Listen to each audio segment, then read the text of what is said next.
Hi, welcome to More Than Maple, a show about food and culture across Canada. I'm your host, Capri Cafaro, and this show comes from Bountiful Media and Harrowsmith Magazine. This is going to be, I say this every time, but I really, really mean it this time. This is going to be a fun episode. I don't always have a chance to meet all of my guests in person, but this one is a little different. I actually have met our next guest, and his name is Antoine Lavoie. He is the founder and he's the chocolatier at Delavoye Chocolate Maker in Alberta, Edmonton. I was recently just at a conference called the Taste of Place Summit, put on by the Culinary Tourism Alliance, CTA, friend of this show. You've seen them here. And so shortly after I had a chance to welcome Rebecca McKenzie, the CEO of the Culinary Tourism Alliance on this show, I went out to Edmonton, and that is where I met Antoine. And this is where now you, our listeners and viewers, also get to meet Antoine, because the second we met, I knew you had an incredible story to share. Oh, thank you. Thank you for having me, Capri. Much appreciated. Absolutely. So, oftentimes, and when we spoke, we talked a little bit about this. I find, when I talk to folks in food and agriculture, in one way, shape, or form, it's not always a linear path. It's not always this obvious, I woke up and I decided that I want to work at a restaurant, or I want to be a pastry chef, and I'm going to do XYZ, and I'm going to go to culinary school. And you're no exception to that, but you have a really unique backstory. So, tell us, because we all want to thank you for your service to Canada. Yes. My path was definitely not linear. I joined the Canadian Armed Forces when I was 17. I started in the intelligence field, so I was a Morse code operator. And then in 2015, I went to school in Vancouver to become a medical laboratory technologist with the military, and I served until 2023. Yeah. And I was there to live through COVID. So I was in charge of the testing. So it was a hectic time. I can imagine. Yeah. I can imagine. And I know that, I think for many of us during COVID, we found refuge in our kitchen. And it sounds a little bit like that might have happened with you too. Yes. As part of your journey to chocolate. Yes, indeed. When you're in the healthcare world, you're in a pandemic, you see the same thing over and over again, and it can be a tough on someone's mental health. And Absolutely. I kind of stumbled upon chocolate making. I was just wondering, where does chocolate come from? And that's just how it started, just with that question of like, where does it come from? And that's how everything started in my own kitchen with a few beans, and then it kind of snowballed, and here I am. So where does it come from? I mean, many of us eat chocolate, not everyone, and certainly our lovely dogs can't eat chocolate because that would be bad. But I can't imagine trying to make bean to bar chocolate in my kitchen. So what does that look like? Yeah, so chocolate, it comes from a fruit. It's the seed of the cacao pod, which grows in those beautiful trees called Theobroma cacao. And unfortunately, in Canada, it's too cold for us to have any and have plantations. But the plantations or cooperative, they kind of open the pods, and then they strip the beans from the fruit. And then it's fermented, just like anything that is good in life. Cheese, beer, wine, it has to be fermented. Aged. Yeah. And then dried, and then we get it. And then there are numerous steps that has to go through to end up into chocolate. But I took a very industrial process, and I kind of adapted it to my kitchen. So I used what I had when I first started. I didn't have the financial mean to buy big equipment, or I was just curious. It was not meant to be a job or a dream. It was just curiosity. Well, and that's fair enough. I mean, we sometimes, kind of get excited about a hobby, and that's all it is. How did it turn from just, playing around in your kitchen to, becoming a larger scale operation and ultimately having your own store? Yeah, everything kind of happened like at the same time. So Okay. I it kind of evolved, and then I wanted to perhaps try to do it at home and sell it in at farmers market. And then at the same Right. time, my partner got a professor position at the University of Alberta. And Amazing. that meant that we could not move, and the Right. military wanted to move us. So we were at a very critical crossroad. And Makes sense. I said, you know what? I'm going to do it. Like I'm just going to jump into this. And if it succeeds, it succeeds. If not, then at least I would have tried. Yeah, and so you took classes, right? I mean, there has to take some level of skill. You pulled it off. I mean, what was it? A lot of trial and error? Oh, so much trials and errors. I gave chocolate to everybody that wanted chocolate from me, and it's so I first, watch a few YouTube videos, and then I learn through trial and errors. I like to get my hands dirty, and I'm visual. Like I learn through visual learning. Doing. Yeah. Yes, Yeah. I'm the same way. Like I tried to learn how to crochet and stuff from YouTube videos. I have to physically do it. Yeah. Like I have to have somebody or I can't do it. Yes. I can't figure it out. So that's exactly how it kind of started, and then I learned through trial and errors, and then I did some more research, found kind of it's called École Chocolat. It's a virtual school based out of Vancouver, and Okay. they provide the theory. Obviously, they can't be in your house and show you how to do things, Right. Sure, but that's the the practice. well, what about the theory? Because in the guests that I've had on, we always find out that there is an art and a science to pretty Yes. much everything, whether it's cheese making, whether it's cider making, wine, beer, everything is a little bit of an art and a science. So what is the theory that is underpinning chocolate making that you learned? Well, one thing I think that is crucial about chocolate making is the sourcing, right? Like Yes. the most important, it's not the theory about the chocolate, it's not the science, but it's a huge it's a huge part of making chocolate. So sourcing quality ingredients, where to source them, and just making sure you're doing fair trade. So that was a huge component. Also, the tempering process, understanding the different crystals, Okay. and why why your chocolate is hard, shiny, and has a nice snap, or why is it creating a bunch of little streaks and it's bendy and it melts between your fingers. So that's the wow. theory. See, I'm already intimidated. So I want to go through a little bit of everything that you just said, because I think it is really all important stuff. So, and I'm going to come back to the sourcing of the beans, because I want to have a longer conversation about that, because that is the critical underpinning of all of this, because that is the key ingredient. Yes. But since we're kind of talking about theory, and it really, I know that again, it's this science, and you have to figure out, percentages and sugars and fats and this and that. But you're right. I mean, trying to get that balance to make sure that it's got the shine and the snap versus just like just turning into a ball. Now, maybe sometimes you want a softer one, and that's a different story. Yes. But how do you figure that out? I mean, what does that look like? Because to me, that's just like too much chemistry. Well, it's simple once you understand what has to happen.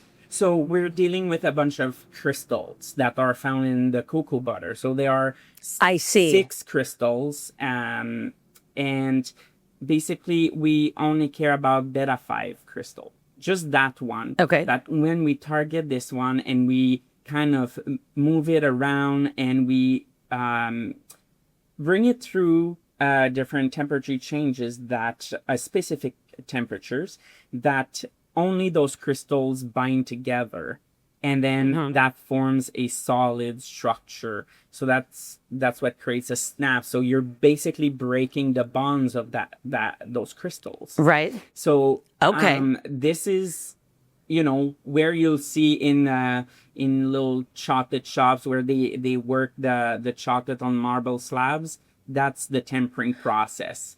I see. We have a machine to do it because we do larger volumes. But yeah, so that's a key component in making good chocolate. Wow. Wow. So then let's back up to that to the key ingredient, because Yeah. let's walk our listeners and viewers through sort of the bean to bar process. And I want to start first with, the importance of finding the right bean and working with the right farmers and growers, because I know that's important to you. Yes. Sustainability, fair trade, as you said, because a lot of these, the beans do come from, Central and South America, other, parts of the world that, it's important to make sure that fair trade is being utilized. Yes, definitely. For me, it's about the first thing I looked at. It's not even the flavor of the beans or what I can make. It's the relationships that the brokers and the growers or the cooperative have, and who they are, where, like, their stories, and understanding that the money that we pay for those beans is is good. It's a decent price, and also that this money may be redistributed to teach chocolate making or reinvest in their communities or in their families. So for us, all of this is important. We don't want any child labor. And absolutely. I was in Peru in July of last year, and I got to travel around northern Peru with our brokers. Oh, wow. Yeah, and it was so beautiful. And I got to meet a tribe, and learn about who's in charge of the plantations, what are their processes, why they're doing this now, and learning about everything. And that is the connection. This is storytelling in food. This is one of the most important things, storytelling, right? No question. Right? So that's what we do here. Yeah, so for me that's very important, storytelling. So yeah. So I mean, it had to be incredibly impactful to meet the tribes, my God. To learn about what they do, to learn about their backgrounds, their lives, and the work that actually goes into it. Because, well, you can obviously, you're doing your due diligence, you're learning, you're working with brokers that are employing ethical practices, which is critical, but. To see it with your own eyes, what did you experience there? Like, those conversations, what were they like? It was, first of all, there's many times on that trip where a lot of us were crying just to see all the effort, the love they have to give, and welcoming us, and just taking the time to share their story. And there's this gentleman, he was 81 years old, never taken one day of vacation, not one. Unbelievable. 81. And there's one of a variety of cacao that comes from his plantation. And initially there was a lot of support for him, and now there's not so much support. So now he doesn't have anybody to ferment for him. So it's really touching, and it's like, what can I do to help him, help his daughters, his grandkids, to keep that plantation alive? So that impacted us a lot, and me especially, and a lot of people on the tour, where we're like, we need to do more to support the smaller farmers. Sure. Right. So. Sure. Right. Well, and I'm sure that, again, that's it sounds like it's impacting your buying choices. Yes. because it's about the quality of the product, sure, but when you hear the stories behind who's actually harvesting that product, it makes it that much more important. So I'm really glad that you were able to be there and to share that story, because listen, we are mass consumers of chocolate as a society. Yes. And so, and obviously there are varying degrees of quality and mass production and uses and all the rest of that stuff. But I think it's important for us to recognize that there is a lot of labor that goes into that. And, by starting with that bean. So take us from there. Yes. So you now have your product outside of the those values that you've discussed. What are you actually looking for in the bean itself? So I'm looking for maybe unique flavor profile, different varieties, and I'm also looking obviously at the quality of the beans, so how they've been processed at the origin. So the amount of days that they've been in fermentation, the drying process. Okay. Because then, and also the sorting. They do sorting at the origins, some of them. Okay. So when they get here and we do the hand sorting, then it's less work on us. So we can see. quicker for the remaining steps. So those are different different aspects that I'm looking into buying. Sure. Right. So Yeah, well, and again, we're not even like to the process of making chocolate yet, and there's already been a number of steps that we've gone through. Yes. And I'm just thinking to myself, you had to learn this whole business from scratch. It's one thing to mess around with in your kitchen, but then you have to figure out all of these different things about, the process and the fermentation and the sorting and the bean quality and what those flavor profiles may be. I mean, that had to take a lot too. Yes. Incredible. So now the beans are with you. Yes. And then, They're sorted. Let's just assume they're sorted. So then what? so we do sorting in here as well to remove ropes and bugs and stuff. And then we roast, which is what differentiates me from other chocolate makers. Interesting. Right? It's just like coffee roaster. Coffee? Yeah. Yeah. And then once they're roasted, we need to crack the beans and get basically the meat, the flesh of it. So we crack them and then winnow them. So we have a machine that cracks the beans and then uses an airflow to separate the husk, which is lightweight. It accounts for 25% of the weight of the bean, and it's something we don't use to make chocolate. So we lose 25%. Right. Is there any way to utilize that in something other, some other sort of sustainable way? Yes, or of course. Use that byproduct to give to somebody else to do something with? Yeah, so we have an employee that likes to make paper. We make tea. We make simple syrup to sweeten any drink sometimes. Interesting. So we make a tea and then a simple syrup. We've partnered with Above Average Drinks to make liquor. And we've made cookies. So we've pulverized the dust to kind of blend it with the flour. So we can... so interesting. Yeah, okay. there are so many things we can do, but we can keep up. How cool. Yes. And that is so cool. And then after the cracking and winnowing, we have the nibs that are free of husk, and then we can put them into our stone melangers. So it's just two wheels in a drum. The wheels are made of granite, the base is made of granite, and then we add the nibs, cocoa butter, sugar, and then it spins for 3 days.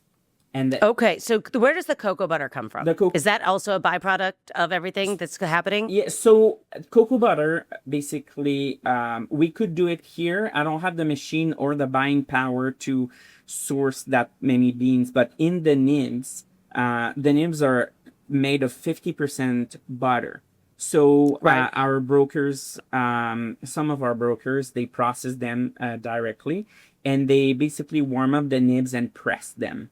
So the butter comes out, and then you're left with kind of a patty of cocoa powder. So that's how you get the... Got it. So we like to add it back into our chocolate to make it a bit of a more creamy. I was going to say, it must make it more creamy. Yes. That's awesome. Okay. So, and then it goes into that mélanger? Melanger, yes, for 3 days. For 3 days. Yes, nonstop. Wow. And then after that, it goes into our tempering machine where those crystals are kind of pushed together to form a chocolate bar. That's where we mold and package. Okay. So how do you figure out, I mean, as a consumer of chocolate and when you look at like, let's call it higher quality or nicer, quote unquote chocolate, and they talk about, 70%, cacao or 90% this and that. And so you think about the different flavor profiles of just basic like dark chocolate versus milk chocolate. Yes. And I'm pretty sure white chocolate isn't even really chocolate at all. Well, but, you tell me if I'm wrong. That's how I feel. Well, so it is half. So it's only cocoa butter, right? Yeah. So it's half chocolate. Let's say it's half chocolate. Okay, so it's half chocolate. I'll give you that. Half white chocolate. I'll let you off the hook. You get half points for being half chocolate. So. How do you figure that out? I mean, I'm assuming, again, you play around because you have different types of products and maybe you want ones that are more robust or more bitter and ones that are sweeter and whatever. But how do you personally and your business make those kind of, for lack of a better term, recipe decisions on the percentages of the different ingredients that you're using for specific outcomes? Yes, definitely, and it's just trial and errors again. But now that we've been doing that for 2.5 years, we kind of know to start. I always start with new beans with a 70%. Always the same roasting. So then after that, we can tweak it from there. Because I'm taking basically the roast and the profile of my favorite chocolate bar, basically my favorite beans. And then I go from there. So it's easier for me to have a reference point. And it's all about what I want. So that's... So basically, we're getting what you want. Yeah, exactly. There's no other choice. I see. So what are you looking for then? Like, what are your taste like? Because for example, I actually really like dark chocolate more than milk chocolate. In certain circumstances, I would say that like if I'm just going to have a chocolate bar, if you will, I rather have it be on the darker side than just straight up milk.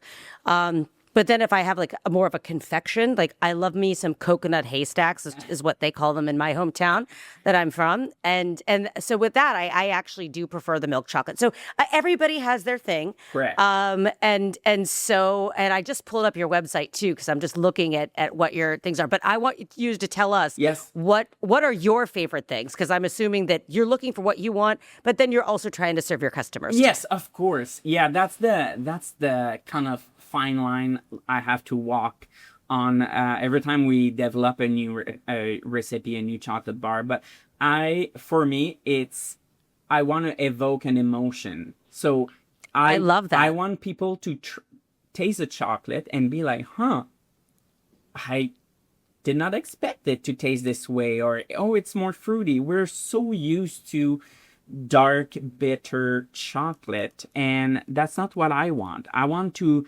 change people's perception on dark chocolate. So when I do my tastings here, I start with a commercially made chocolate, usually 78%, 75%, and then I go on and start with our chocolate that is 75% or 80%, sorry, and they're like, oh, but the 75% was more bitter than yours. I'm like, yes, it's about controlling the flavors during the roasting, the amount of cocoa butter, and it's So I love not to have bitter chocolate.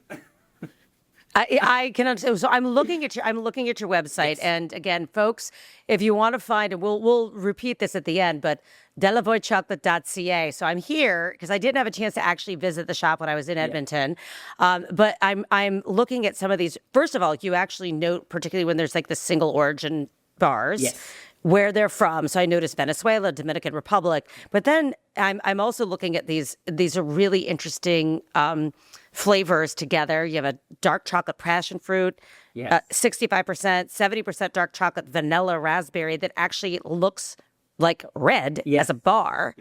And then a cafe au lait, which the dark milk cafe au lait bar, 65%, that looks like something I would definitely eat. And obviously there are so many more. We can keep up with taking pictures. We do a lot of limited edition. So we have a mango Yes. habanero as of right now. Oh, that is my jam. Yeah, and that is my jam. we had the one that was that we want to bring back because a lot of people are talking about it. Is Totes My Goats. What is in Totes My Goats? It's it's goat milk from BC. Oh my gosh! Yeah. Seriously? Yes. From British Columbia? Yes, from That's Happy amazing. Day Farm, I think, if I'm not mistaken. But yeah, and everything Wow, is that's cool. like the packaging is done in house, so we get to tweak and add some little touch of of our own touch basically in the packaging. Yes. So Yeah. we And you do like drinking chocolate for hot chocolate as well. yes, European drinking chocolate. This is the one that we sell a lot because people want a real hot chocolate, not just cocoa powder and water, real chocolate with milk and cream and maple syrup. So, yeah. Oh, that sounds and maple syrup. That sounds fantastic. Now, I have to bring up the thing that is the coolest, I think, about what you do, and it's the experiences, and that seems to be pervasive in your brand. It's an experience, as you said. You want people to taste it, to evoke an emotion. Yes. So even if you're just going in and buying, you're still having an experience. But you literally do have experiences where people can go and do tastings and I'm not going to do it justice. You tell us. Yes, so we do a lot of ticketed experience. So we do intro chocolate tasting where we just want people to kind of enjoy chocolate just like they enjoy wine or or whiskey. And the price of cacao keeps going up, so now it's becoming a luxury thing. So we want people to really take the time to sit down and enjoy each bite.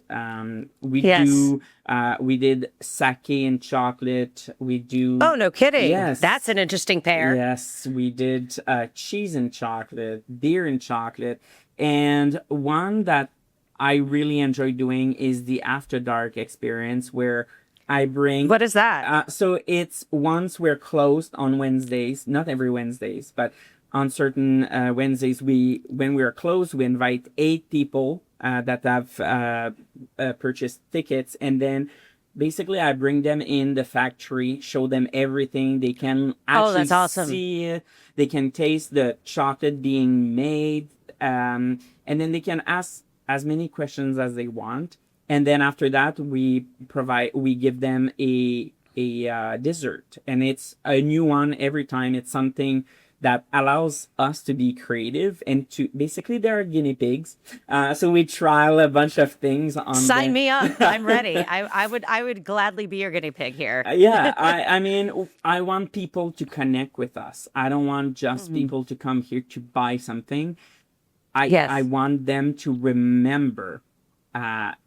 Not everything, but like I want people to walk in and smell and see, like, attention to details. I want people to, if they can't maybe afford or have the time to come and do an experience with us, well, they can still experience in our cafe. So when you come in, you can look at all the information that is around and really take the time to, instead of spending 5 minutes, you can spend 2 hours and just read about everything. Absolutely. Right. So that I would love to do that at some point. That sounds so cool. You're welcome at any time. It's definitely, it is something that is right up my alley. I always like to know how things are made, where they come from, the process that they go into it. You have done this so fast. I mean, I am just beside myself. I mean, you started this, in 2023? December 2023. We opened December 8th. Yes. So So it's like 2.5 years yes, that you like from where we sit today recording this episode to where you started. That's yes, you've grown significantly in a short amount of time. yes, And with really no, going from serving in the military to serving as chocolate yeah. is a huge leap. Yes, yes, and I'm learning every day, right? Like I'm not used to having like employees that are civilian. Like I just don't like I'm just learning how to communicate with them, right? So just Yes, it's different. different world for me. And I was never in business and I'm learning every day.